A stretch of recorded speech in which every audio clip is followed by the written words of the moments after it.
Budget li saħħaħ mill-ġdid l-eruq tas-soċjetà tagħna, il-ġenituri. Kien b'dan il-mod ċar u skiet li l-Prim Ministru Robert Abela iddeskriva il-budget għas-sena li ġejja. Fid-diskors tiegħu Dr. Abela ta' anke rendikont tal-ħemel ta' miżuri u skemi li ġew imħabbrin u se jkunu qed jgħinu u jwiżnu l kulħadd, minn familji għan negozji, minn żgħażagħ għal ħaddiema u anke għal min iħaddem.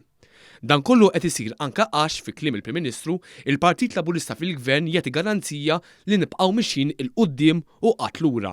Sur President, għax aħna ekonomija b'saħħitha u dal-Gvern garanzija ta' dik l-ekonomija, aħna garanzija ta' investiment qawwi fis-soċjal. Biex pajjiżna jimxi l-qudiem huwa minn hawn lid-dinja u hija l-fidi tagħna li jridu jimxu l-qudiem il-familji. Jekk in-negozji ma jarawx f'pajjiżna familji illi huma f'qagħda b'saħħitha, mhumiex se jinvestu. Biex irendi negozju madwaru irid ikollu familja illi qiegħda f'qagħda stabbli u b'saħħitha. U jekk il-familji u n-negozji ma jkunux sewwa, aktar u aktar ma jistgħux ikunu b'saħħithom il-finanzi tal-Gvern. Biex tibni Malta ta' għada għalhekk titissaħħaħ il-familja tal-lum. Fil-Parlament it-tlieta filgħaxija, Dr. Abela anke tarendi konta f'liema sitwazzjoni ġie mħabbar l-aqwa budget fl-istorja. Fil-waqt li pajjiżi ħafna ikbar minna għadhom laqqas ippreżentaw il-budget, għataw il-benefiċċji u qaksu u għafġu l-ħaddiema, f'Malta ġie ppreżentat budget li jgħin bis-saħħa lill-familji. Erġajna żidna wkoll l-in-work benefit. Permezz ta' dawn il-miżuri jiġifieri żieda ta' Children's Allowance u it-twessiħ tal-in-work benefit waħdu koppja li huma tnejn fuq il-paga minima u li għandhom żewġ titfal se jmorru l-fuq minn dan il-budget b'650 euro. Sur President, tan-naħa l-oħra, meta kienu qed imexxu lil dan il-pajjiż, kienu daħlu saħansitra fuq il-Children's Allowance il-means test għal familji li huma middle class, dak li kontu għamiltu intom, aħna nemmnu kompletament bil-maqlub li ngħidu lil dawk l-aktar li għandhom fil-bżonn, imma lil familji middle class irridu nsostnuhom għax huma wkoll għandhom il-pis ta' trobbija. U l-għajnuna l-ġenituri tidher ukoll bl-appoġġ bla preċedent bl-akbar tax cut fl-istorja li ma' dik li tħabbret is-sena li għaddiet se tħalli ma' 900 miljun fil-bwiet tan-nies. Hawn Dr. Abela ta' eżempji konkreti ta' kemm kbira din l-għajnuna.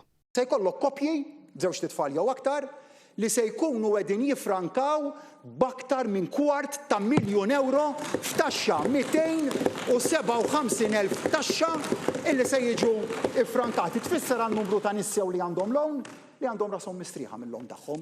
Tfisser għal ħadd ieħor li jagħżel li jibqa' jaħdem l-istess sigħat tax-xogħol imma jixtieqhom jissarfu f'dħul aktar fil-but biex jonfqu kif jixtiequ, dik it-tax cut hekk se tkun tfisser għalih. Jekk tixtieq taħdem iżjed, imma tixtieq li jidħlu ħafna iżjed flus fil-but, hekk se tkun tfisser dik it-tax cut għalik.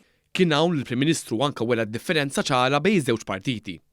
Hawn nirrefera għal proposta li ħareġ biha l-bira Helix Borch dwar il-Child Trust Fund ta' 5,000 euro.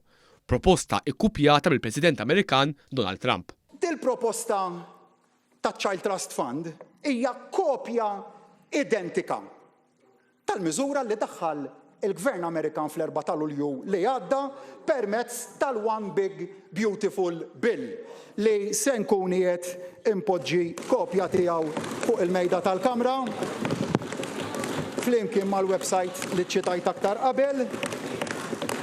Qed impoġġi fuq il-mejda tal-Kamra artikli tal-ABC News kif ukoll policy document tal-Council of Economic Advisors tal-White House u nispera almenu li l-President Donald Trump tal-li sraqtlu l-idea għalmenu tħallaslu il-copyright jew ittieħ il-mertu. Il-Prim Ministru kompla li quddiem dan kollu, Gvern Laburista kompla jgħin lill-pensjonanti bi 11 żieda konsekuttiva, jgħin liż-żgħażagħ biex jixtru l-ewwel proprjetà tagħhom u jgħin lill-istudenti b'żieda oħra fl-istipendji.